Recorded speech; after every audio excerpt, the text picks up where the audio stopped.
बंगले के शानदार रंग के साथ कुछ नहीं बदला। बस अमर बाबू को अपने सपनों का घर मिल ही गया। अब वो यहाँ टहलते नजर आते हैं। इफेक्ट्स अल्टीमा चाहते रह जाओगे। हाँ,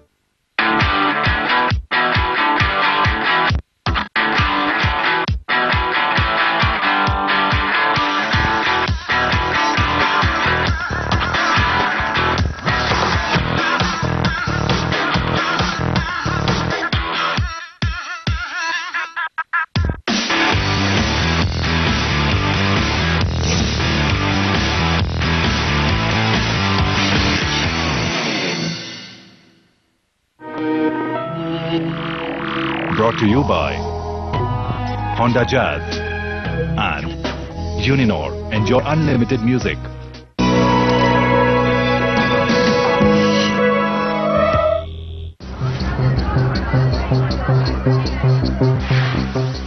आपने देखा कातिल की तलाश में पुलिस सुशील शर्मा के फ्लैट तक पहुंच गई। इस फ्लैट में गोलियां चलने के सबूत थे। पुलिस के सामने लाश को पहचानने की चुनौती थी। डीएनए टेस्ट के जरिए ये साबित हो गया कि तंदूर में मिली लाश नैना साहनी की है। दिल्ली पुलिस को इस मामले में काफी सबूत मिल चुके थे। पुलिस अब किसी भी तरह सुशील शर्मा का पता लगाने में जुटी थी। जल्द ही पुलिस ने उसे पकड़ने में कामयाबी हासिल कर ली। पुलिस को सूचना मिली बेंगलोर पुलिस से सुशील शर्मा के बारे में। मैं रेंज के उस time additional CP Maxwell Pereira हम बेंगलोर पहुंचे और सुशील शर्मा को बेंगलोर पुलिस ने डिटेन किया हुआ था। सुशील शर्मा से जो पूछताछ शुरू की, उसको बेंगलोर की कोर्ट में पेश किया। सुशील शर्मा ने पहली पूछताछ पर तो और पहले नजरिए में अपने आप को निर्दोष बतला दिया कि वो घटना के वक्त वहां न मौजूद है, ना ही उसका कोई इस घटना से मतलब है। उसको अननेसेसरी इस घटना में लिंक किया जा रहा है। सुशील शर्मा खुद को बेकसूर बता रहा था, लेकिन पुलिस की इन्वेस्टिगेशन ये साबित करती थी कि उसका इस मामले में सीधा इन्वॉल्वमेंट था। केशव के शुरुआती बयान, गार्ड महेश का स्टेटमेंट और सुशील शर्मा के फ्लैट के पड़ोसियों की बातें सब यही इशारा कर रही थी कि उसने गड़बड़ी की है। पुलिस ऑफिसर ने सुशील शर्मा से कड़ाई से पूछताछ की। सुशील ने अपराध तो नहीं कबूला, लेकिन पुलिस को उसके पास से 1.32 बोर पिस्टल और 4 जिंदा कारतूस मिले। ये एक लाइसेंसी रिवॉल्वर था। पुलिस को यह शक था नैना साहनी को इसी रिवॉल्वर से गोली मारी गई थी। बैलिस्टिक एक्सपर्ट्स ने जल्दी ही पुलिस की इस थ्योरी की पुष्टि कर दी। नैना साहनी के शरीर में मिली गोलियां गिरफ्तारी के दौरान सुशील के पास मिले रिवॉल्वर से ही चलाई गई थी। सुशील शर्मा फंस चुका था। कोई भी अपराधी ऐसे संगीन अपराध में अपने जुर्म को कोर्ट के सामने एक बाल नहीं करता। इसी तरीके से सुशील ने भी अपने इस अपराध को कोर्ट के सामने स्वीकार नहीं किया और इसको चैलेंज किया।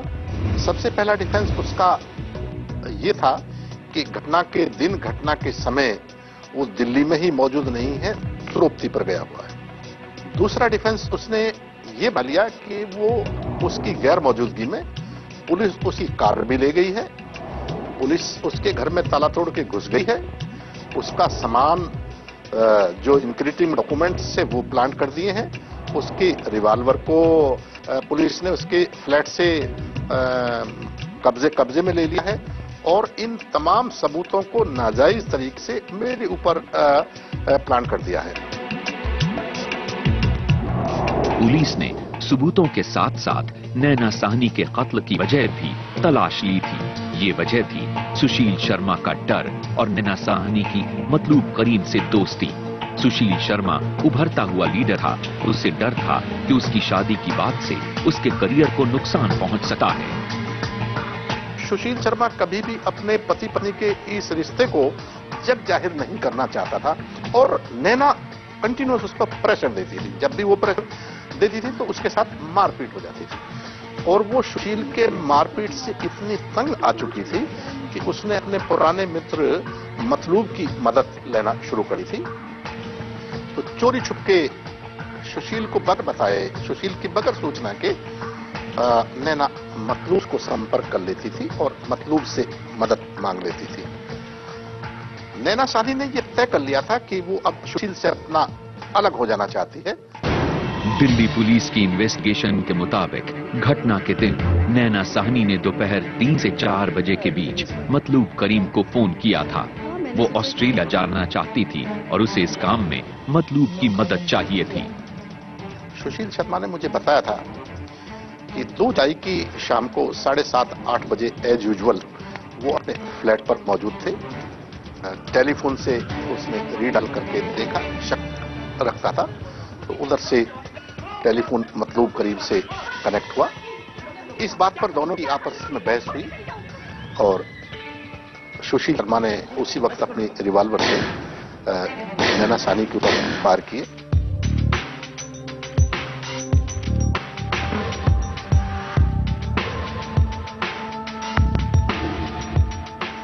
सुशील शर्मा को नैना साहनी का कातिल साबित करने के लिए पुलिस सर्कमस्टेंशियल सबूतों की कड़ियों को जोड़ने में लगी थी। ये सर्कमस्टेंसेस की चेन इतनी मजबूत थी कि सुशील शर्मा का डिफेंस उसको भेद नहीं सका। रिवॉल्वर सुशील शर्मा का, जो फ्लैट जिस पर इंसिडेंट हुई वो सुशील शर्मा का, सुशील शर्मा के फ्लैट से जगह जगह ब्लड के निशान मिलना, सुशील शर्मा के फ्लैट से एम्प्टी बुलेट्स मिलना, उसी के फ्लैट से बुलेट लेड मिलना, एसी के ऊपर लगी प्लाई से बुलेट का होल का मिलना, सुशील शर्मा की रिवॉल्वर उसके लाइसेंस से कनेक्ट होना, डेड बॉडी के अंदर पोस्टमार्टम के दौरान 2 लेड बुलेट्स का कनेक्ट होना, और तमाम ये जो चीजें हैं बैलिस्टिक एक्सपर्ट की रिपोर्ट ने यह साबित किया कि इसी रिवॉल्वर से ये गोलियां चलाई गई हैं। जांच के बायोलॉजिकल एविडेंस भी सुशील शर्मा के खिलाफ थे। बगिया बारबेक्यू रेस्टोरेंट, सुशील शर्मा की मारुति कार और सुशील शर्मा के फ्लैट से मिले खून के छींटे मैच कर रहे थे। खून के ये छींटे बी ब्लड ग्रुप के थे। यही ब्लड ग्रुप नैना साहनी का भी था। ट्रायल कोर्ट ने सुशील शर्मा को नैना साहनी की हत्या का दोषी पाया। सुशील शर्मा को फांसी की सजा दी गई, जबकि सुशील शर्मा की मदद करने के आरोप में केशव कुमार को 7 साल की सजा सुनाई। ये केस एक अपने आप में बड़ी अहमियत और बहुत इंपॉर्टेंस रखता है कि दिल्ली पुलिस में इससे पहले किसी केस में डीएनए फिंगरप्रिंटिंग नहीं हुआ था, और तभी से डीएनए फिंगरप्रिंटिंग एक्सपर्ट और ओपिनियन की एक शुरुआत, एक नींव की गई। दिल्ली के इस सेंसेशनल केस के मुजरिम ने ट्रायल कोर्ट के फैसले के खिलाफ हाई कोर्ट में अपील की, लेकिन हाई कोर्ट ने भी उसे दोषी माना। कोर्ट ने उसके अपराध को रेयरेस्ट ऑफ रेयर केस करार देते हुए उसकी सजा बहाल रखी। फिलहाल अभी उसकी अर्जी सुप्रीम कोर्ट में है और वो जेल की सलाखों के पीछे दिन काट रहा है।